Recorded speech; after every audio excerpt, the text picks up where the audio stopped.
Guys, I am right here. Nandito po ako sa Ecoland Terminal in Davao City. That accordingly, they are claiming that the best. Look at the upuan. Ha? The last time, ito po ang the best. Okay? So, iikot natin ha. Hindi ko maiwanan yung bag ko just because may ordinansa that if you're gonna leave your bag,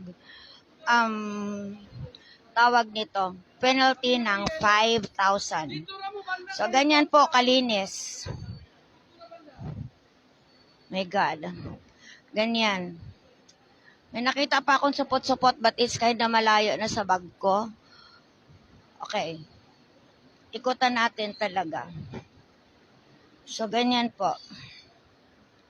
Ganyan po ang sistema ng ating terminal. So, sabihin mong sinungaling si bruha.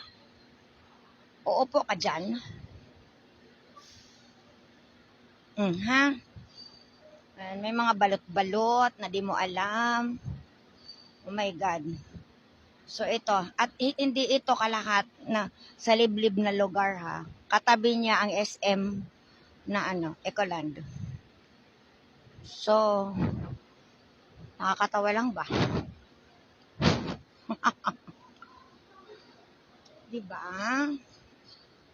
So, hindi natin diiwanan ang bag natin dahil ang tawag dyan ay 5,000 ang penalty. So, ikaw uupo ka sa ganyan. Oh. Parang 19th century pa siya last pinunasan.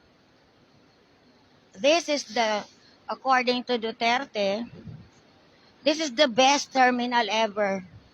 The whole country. Piste. Panghi, men. Diba?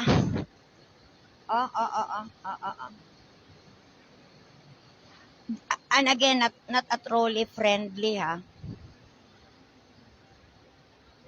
My God. My God. Oh, God.